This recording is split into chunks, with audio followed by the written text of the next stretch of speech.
Yo he visto una película últimamente, que ahora no recuerdo el título, es una película del oeste, Thorn, bueno, no me acuerdo ahora, en este momento no me acuerdo.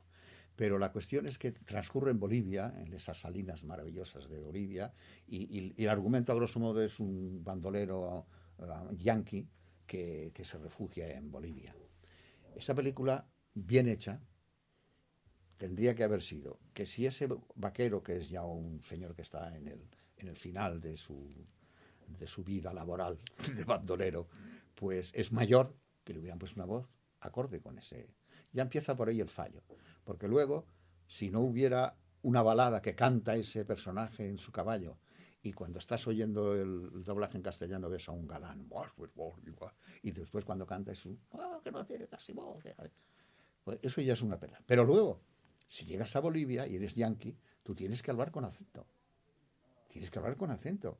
Porque estás con nativos de muy baja condición, incluso algunos solo saben el lenguaje de indio, de ancestral de esa tribu y tal. Pues tú, esto lo tienes que cuidar mucho. Pues eso no está cuidado. Y un crítico, al hacer la reseña de la película, puso verde el doblaje. Como si el doblaje fuera una cosa ajena a la producción de la película. No, la película se produjo, es producción española y trata un tema del oeste situado en Bolivia con flashback a Estados Unidos, que podía haberse dejado en inglés perfectamente, subtitulado. Eso hubiera sido un tratamiento correcto de esa película. Pues este escrito, y yo escribí una carta al director diciendo, oiga, que el último responsable es el director de la película como realizador y el productor de la película como el que responde de todos los de su equipo. Dejen en paz al doblaje ya de una vez. El doblaje hace lo que le mandan. Yo no voy a doblar una película española porque tenga el capricho de ir a hacerla, será porque me ha llamado el director o el productor de la película. Ahora mismo se ha doblado La carrera del hambre y ha doblado Donald Sutherland de mayor ya, de la época de joven no, pero ya de mayor le he doblado en varios y ahora lo he doblado en. Y yo no he ido allí por gusto, diciendo, oiga, no, que me gustaría doblar. No, no, me han llamado para doblar a Donald Sutherland y ya está. Y así de fácil. ¿Y nos podrías contar así por encima un poco el proceso del doblaje desde que el Bueno, director... sí, ya os he hablado del tratamiento que requiere el guión, Uh -huh. cómo hay que cuidar, no solamente ajustar las bocas, sino adaptar la idiosincrasia o la forma de decir de los personajes y valorar. Como ejemplo pondré, haciendo un pequeño inciso, Las chicas de oro. Las chicas de oro es una serie que dirigí yo y adapté los diálogos. Pues hay un factor que la gente no considera.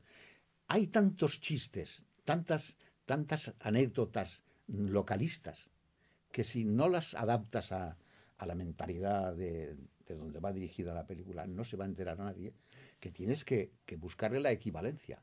Y la equivalencia que no sea local, que no sea solo de Madrid o de Barcelona o de Andalucía, sino que la entienda toda España y que además no choque que un personaje que está en Miami diga esa cosa.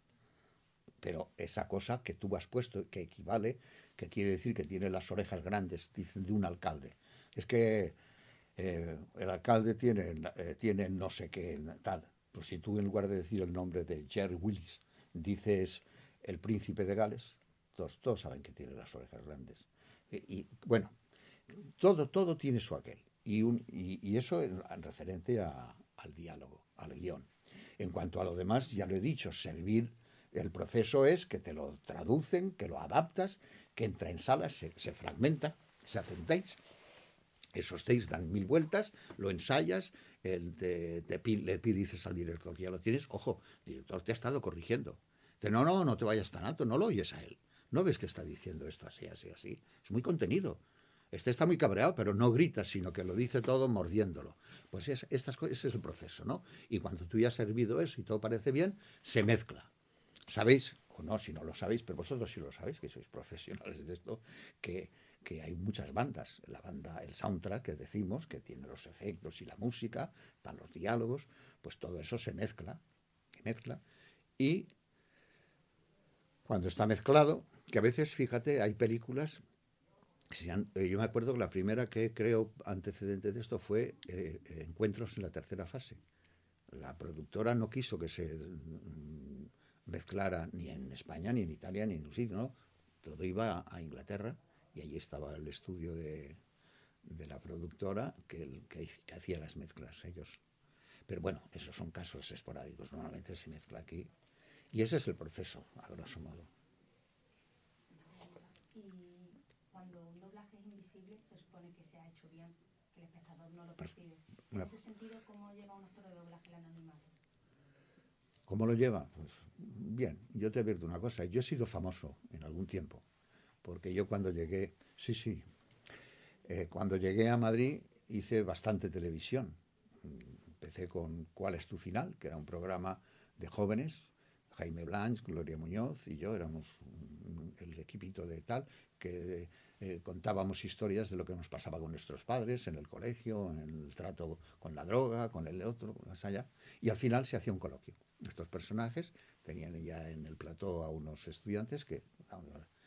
Y yo no podía salir a la calle sin que se agolpara la gente a mi alrededor. Iba a Castellón, donde soy yo, y decía, joder, qué importante soy, qué maravilla, ¿no? Bueno, pues lo llevaba muy mal.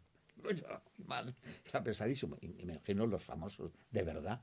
Bueno, después hice otros 4 o 5 años, Ojos Nuevos, Historias de ayer y de hoy. Tuve 12 años haciendo, compaginando, hasta que empecé a dirigir y a ajustar doblaje, que ya no me permitía, tenía un contrato con la empresa, no me permitía hacer nada más. Alguna vez me daban permiso para la radio para hacer pues algo especial, que me llamaban de Radio Nacional para hacer un premio de guiones que querían que iba y tal, pero muy pocas veces. Se lleva bien el anonimato, no. Si la fama es una cosa muy... Si fuera actor de teatro o de cine, donde el cartel y la propaganda son fundamentales, ¿eh? Pues a lo mejor sí lo llevaría mal, pero los de doblaje no necesitamos salir en las revistas ni nada.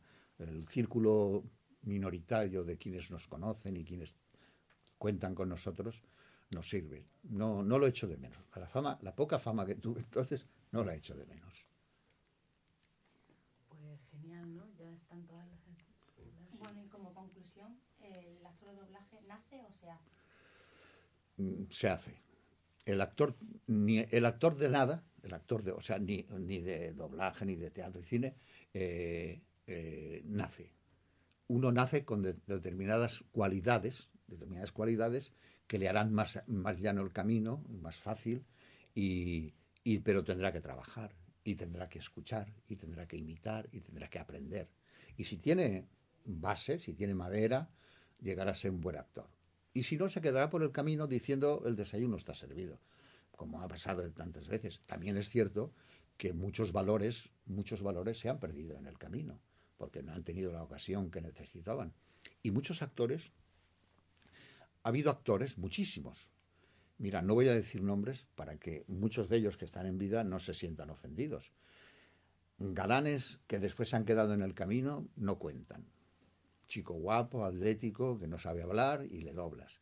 Pero otros muchos con vocación de actor y con madera de actor, esos primeros pasos que tenías que dar en el cine les eran muy difíciles. Y entonces no daban de sí lo que podían dar, ni estaban preparados a lo mejor para ello. Bastantes y bastante importantes. Y con el tiempo, aquellos que doblaba yo, jóvenes y que no sabían casi expresarse, ahora son actores de primera magnitud, maravillosos. Yo a veces me encuentro con ellos porque hemos tenido amistad siempre, toda la vida, y recordamos aquella época y forma parte de la historia. Ya está todo, ¿no? ¿Tenéis alguna preguntilla más? ¿Tenéis? Sí, lo de la película. Sí, ¿cuál es el personaje que más te ha costado doblar? Ha habido varios. También hay que tener en cuenta que a veces un personaje te cuesta más de doblar porque eres muy joven, porque estás inmaduro todavía para ese, que llegas a buen puerto, porque si no el director no lo dejaría pasar, pero te ha costado. Y, y esa etapa la voy a, pues por ejemplo, Ryan O'Neill en ¿Qué me pasa, doctor? Hablo de títulos que se dan ahora otra vez en televisión y tal, que tienen unas características especiales. A veces se piensa que porque uno es un tímido o un apocado o un tartamudo, es más fácil de hacer que un señor que pega gritos y que se desgañita y que llora. No, no, todos tienen su...